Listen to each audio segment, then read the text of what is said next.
En 1989 Dios me permitió trabajar para una institución educativa y tenía varios periodos libres dentro del trabajo que yo desarrollaba.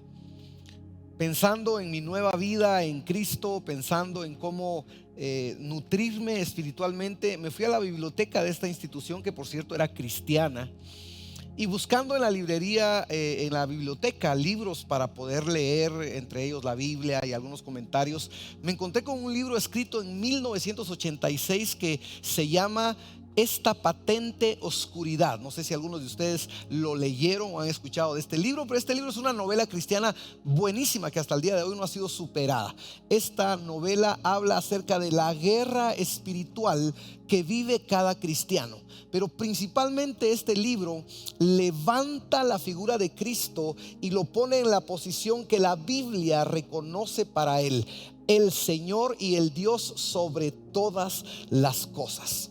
En el 2005 también teníamos unos 3-4 domingos de ser iglesia, y al terminar un servicio de domingo, aquellos pocos que se congregaban en aquel entonces, que nos congregábamos, yo noté que una persona me miraba con ojos vidriosos, con ojos agudos, y al terminar la reunión se me acercó y me dijo: yo soy el brujo más poderoso de esta área.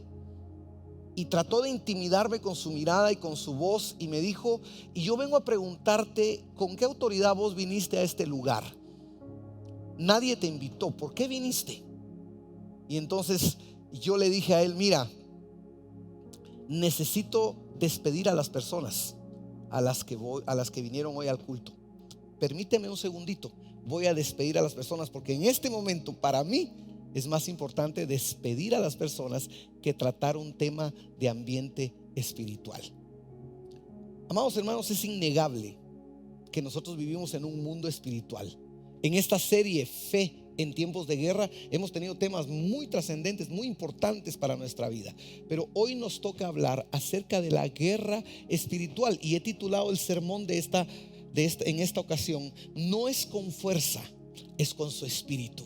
No es con fuerza, es con su espíritu. Y dice la escritura en Efesios 6:11 en adelante: protéjanse con la armadura que Dios les ha dado, y así podrán resistir los ataques del diablo, porque no luchamos contra gente como nosotros, sino contra espíritus malvados que actúan en el cielo. Ellos imponen su autoridad y su poder en el mundo actual.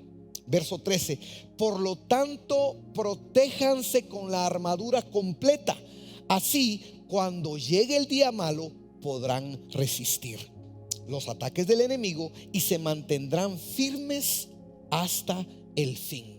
Hay una innegable realidad, la crea usted o no la crea, la acepte o no la acepte, usted y yo, que nos hemos rendido a los pies de Cristo, hemos entrado a una batalla espiritual, no contra personas, no contra la gente, no, es contra el diablo mismo, contra las tinieblas. Pero hay buenas noticias, hay excelentes noticias.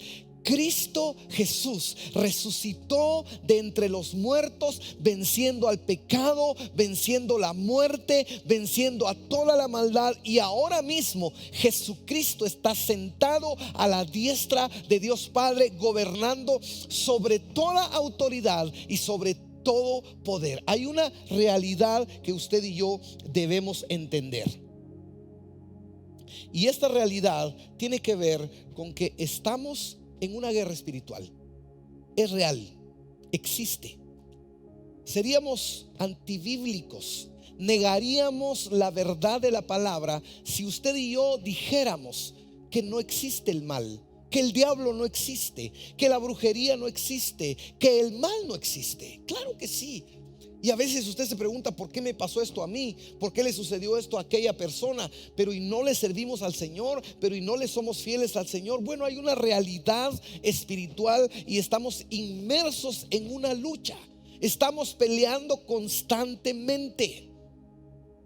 Efesios 6:12 dice que la lucha no es contra gente como nosotros, sino es contra espíritus malvados. Mire, esta es una realidad, yo quiero dejarla bien firme en su corazón. Esto es como la gravedad. Usted la crea o no la crea, existe. Vaya y póngase en un edificio y láncese y diga: yo no creo en la gravedad. Bueno, se va a caer y se puede matar.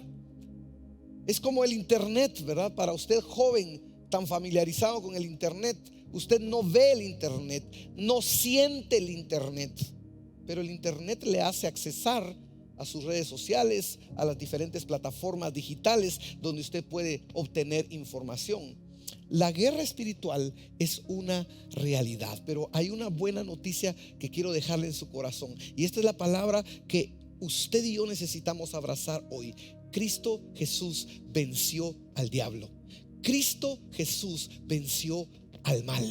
Y usted y yo tenemos la posibilidad y tenemos el potencial en Cristo de posicionarnos en el lugar que Cristo ganó para nosotros, posicionarnos en el lugar que Cristo ganó para nosotros, y en su nombre y en su sacrificio pelear la batalla espiritual en favor de nuestro matrimonio, en favor de nuestros hijos, en favor de nuestra organización, en favor de nuestro ministerio, porque no peleamos contra gente, peleamos contra el diablo. Pero hay buenas noticias: el diablo ha sido derrotado, ha sido vencido y está bajo los pies de la iglesia de Cristo.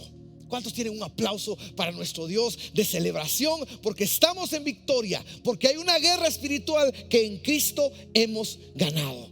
Dice Efesios 1:20, la cual ejerció en Cristo, resucitándole de entre los muertos y sentándose a su diestra en los lugares celestiales, por encima de todo principado, de toda autoridad, de todo poder y de todo señorío, y de todo nombre que se nombra, no solo en este siglo, sino también en el siglo venidero.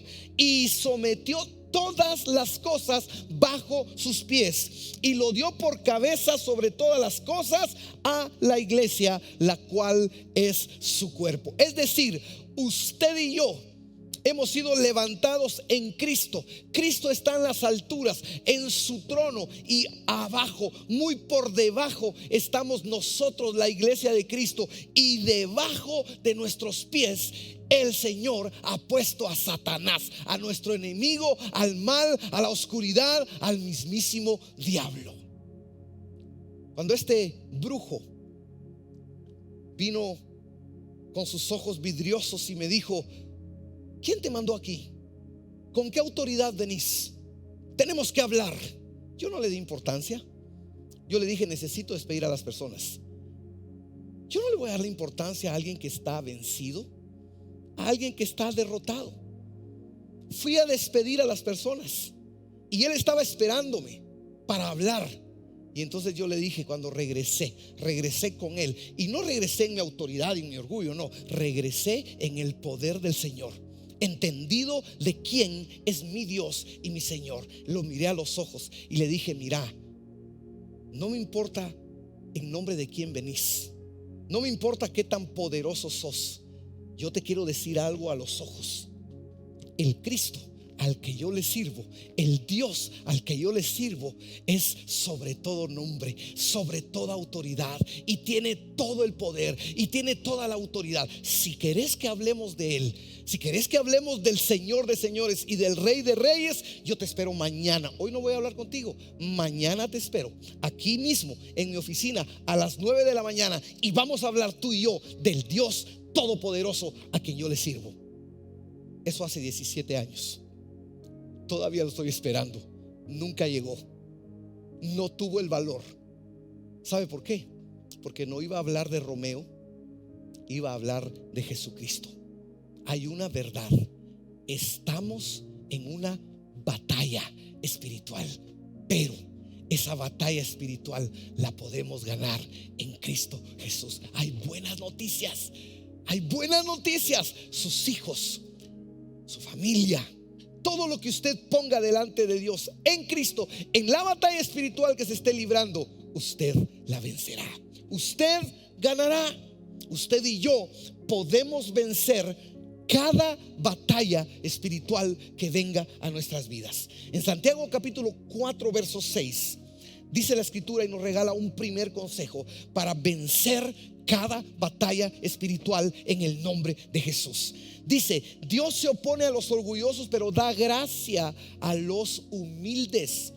Así que humíllense delante de Dios, resistan al diablo y él huirá de ustedes. Acérquense a Dios y Dios se acercará a ustedes. Lávense las manos, pecadores, purifiquen su corazón, porque su lealtad está dividida entre Dios y el mundo.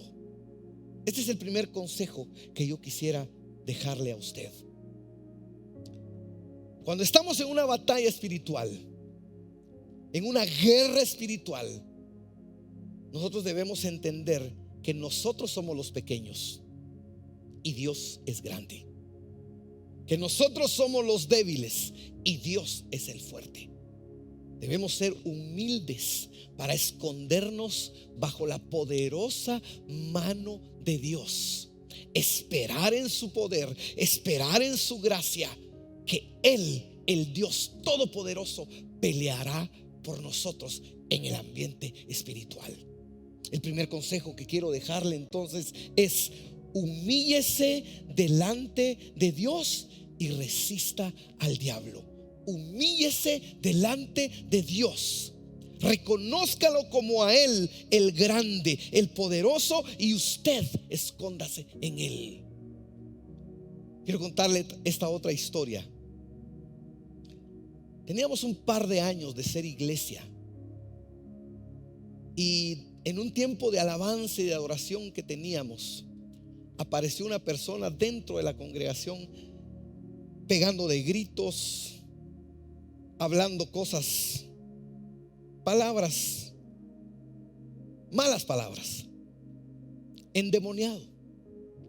Y entonces unos líderes lo tomaron y se lo llevaron a una habitación. Eso fue en la alabanza y en la adoración.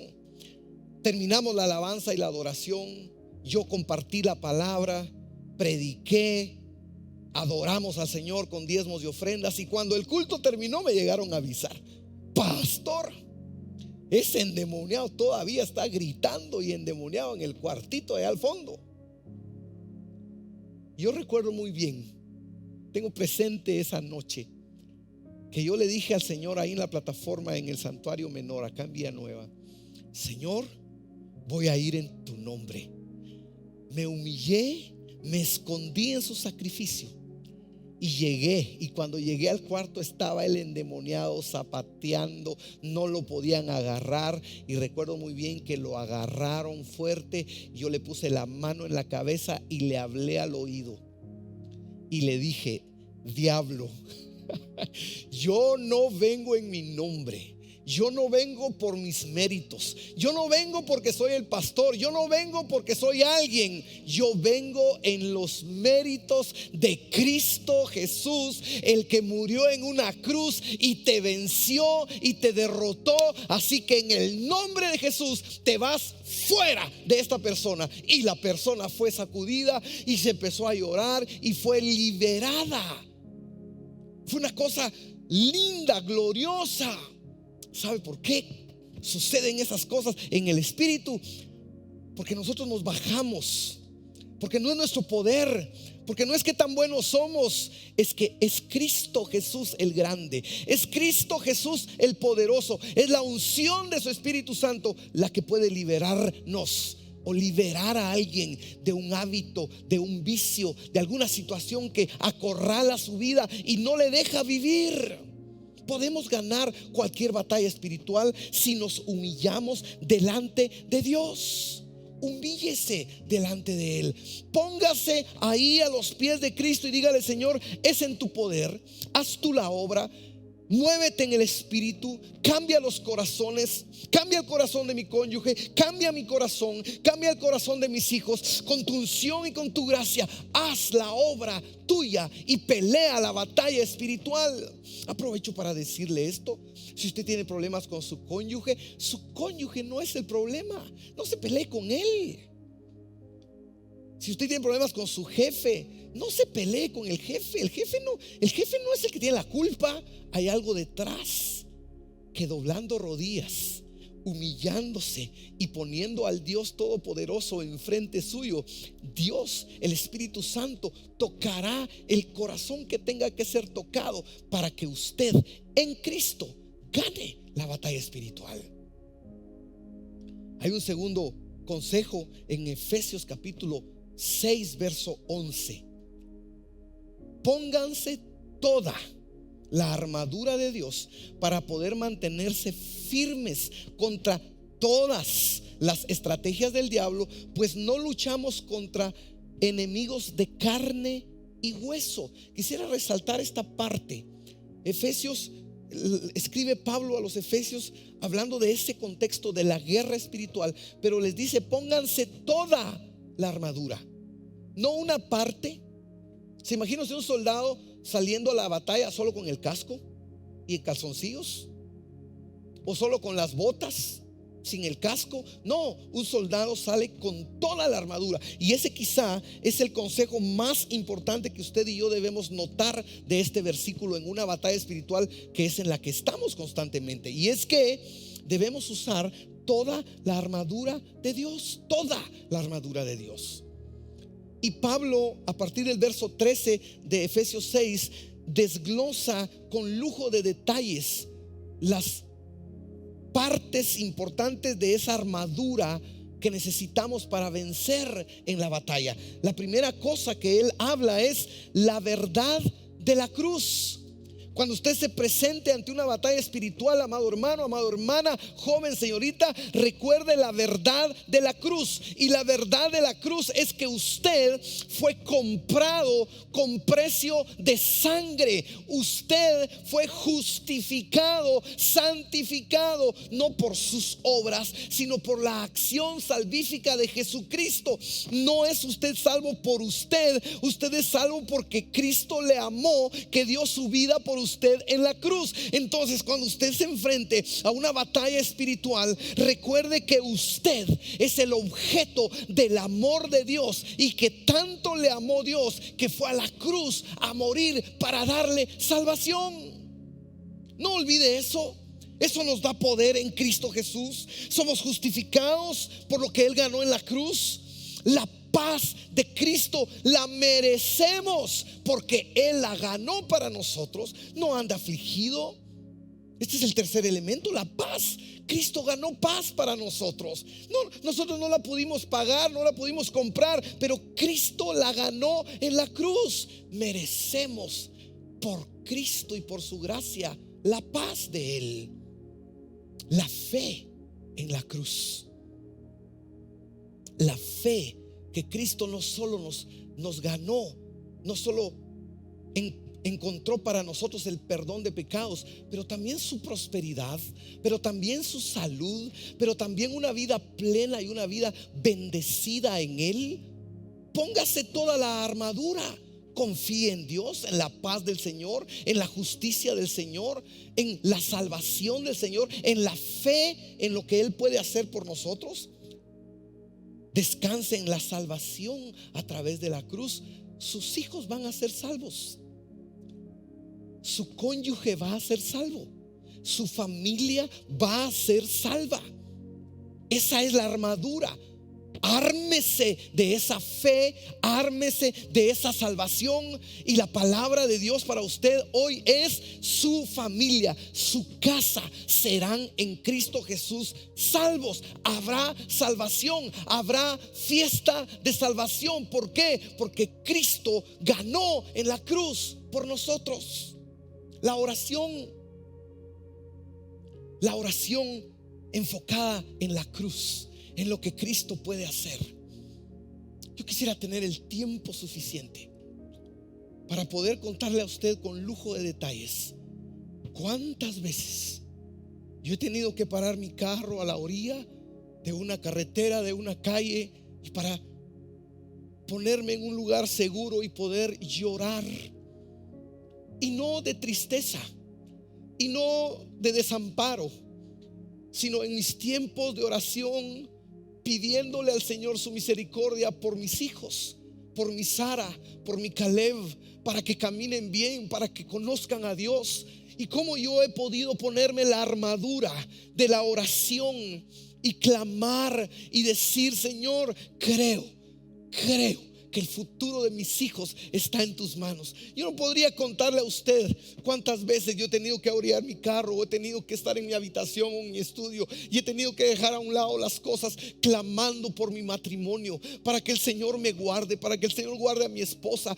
para que el Señor guarde a mi familia. Yo no podría decirle a usted cuántas veces yo he tenido que ponerme la armadura de la oración en el espíritu y clamar y pelear la batalla. ¿Por qué? Porque la armadura que el Señor nos ganó en la cruz para nosotros es también la oración, es también la fe, es también la salvación, es la paz, es la confianza, es la salvación que Él nos regala.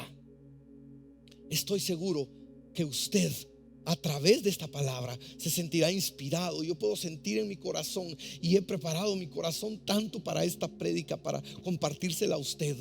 Sé que sus hijos triunfarán en Cristo. Sé que su matrimonio triunfará en Cristo. Póngase toda la armadura y en el nombre de Dios salga a la guerra, salga a la batalla y pelee la buena batalla en Cristo, humillándose bajo su poderosa mano, resistiendo al diablo, pero poniéndose la armadura. Y una de ellas es la fe en acción, la paz de Dios, la oración de clamor por nuestra familia. Quiero dejarle un tercer consejo: no baje la guardia. No baje la guardia.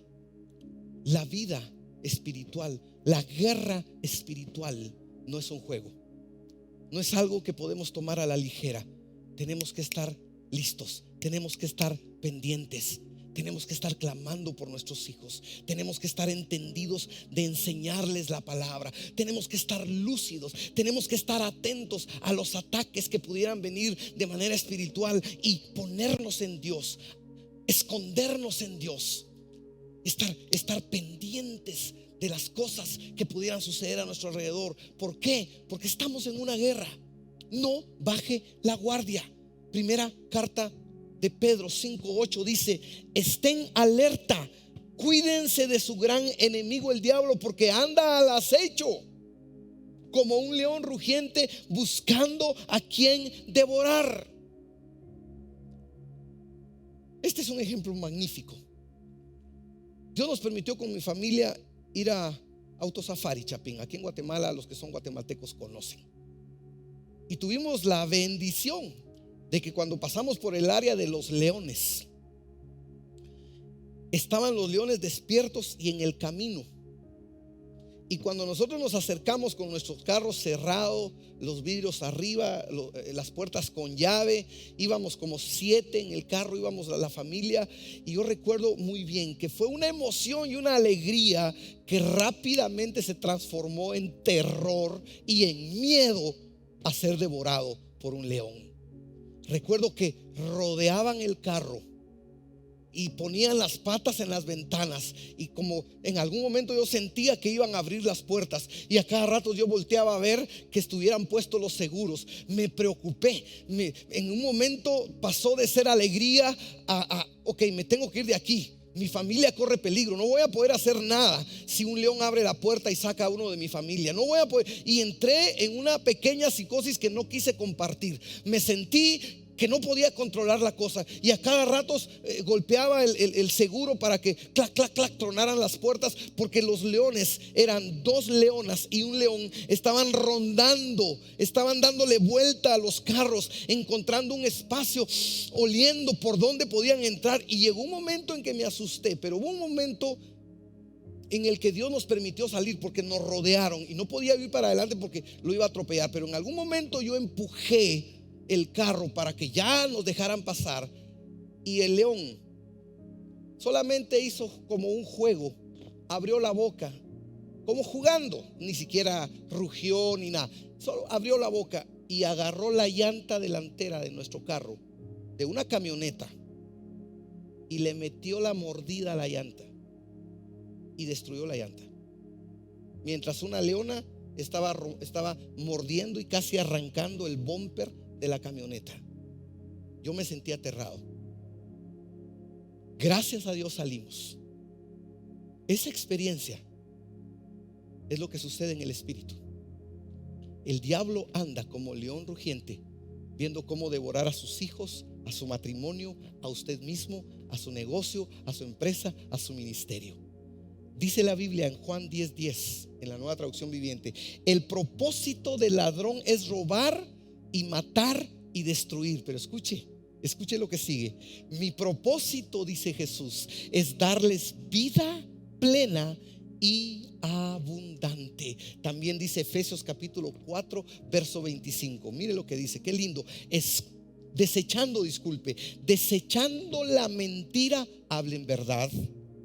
Enójense, pero no pequen, ni den lugar al diablo. El que hurtaba, no hurte más, sino trabaje para que tenga que compartir con el que padece necesidad. Verso 29. Ninguna palabra corrompida salga de sus bocas, sino la que sea buena para la necesaria edificación. Termino con el verso 30. Y no entristezcan al Espíritu Santo de Dios, con el cual fueron sellados.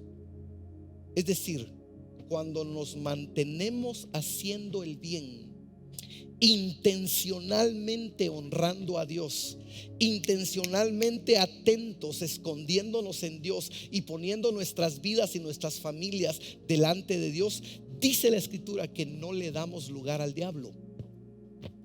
No le damos lugar. Si estamos atentos, si estamos listos, viviendo para Dios, comiendo su palabra, orándole a Él, pidiéndole a Él, la Biblia dice que el diablo no encontrará por dónde entrar, porque las puertas las tendremos cerradas. Amada iglesia, para mí es una alegría compartir esta palabra con usted. Iglesia, de todo corazón es mi anhelo y es mi oración y es mi carga como pastor, que usted pueda recibir esta palabra y quizá este último punto que pudiera ser una realidad en su vida. No tome livianamente su vida espiritual. Congréguese. No deje de congregarse. No tome su vida espiritual liviana. Involúcrese, sirva. No tome su vida espiritual así a la ligera. No es un juego. Tómese el tiempo para orar por su familia. Tómese el tiempo para leer la palabra en su casa. Esté atento, esté lúcido. No baje la guardia. Amada iglesia, ganaremos la batalla, pero no es con fuerza, sino es con el Espíritu Santo de Dios. En un momentito pasará el pastor de campus y seguramente ministrará su corazón. Seguramente les pasará al frente a aquellos que necesiten ese toque con Dios. Antes de soltar este tiempo, como pastor general de Iglesia Vida, me gustaría bendecirle. Levante sus manos con fe, levante sus manos y permítame bendecirle. Iglesia Vida, que el Señor le bendiga y que el Señor le guarde. Que el Señor haga resplandecer su rostro sobre usted y tenga de usted misericordia. Que el Señor le mire con agrado y que ponga en usted su paz. Que Él guarde su salida y que Él guarde su entrada. Que lo que sus manos toquen, iglesia, que lo que sus pies pisen, esto es una palabra de Dios para usted, y lo que su corazón emprenda sea prosperado y bendecido por Dios. Iglesia Vida, desde el cielo, que la bendición integral descienda sobre su vida ahora mismo, en el nombre del Padre y del Hijo y del Espíritu Santo. Amén. El pastor de campus pasa para seguir con este tiempo de ministración.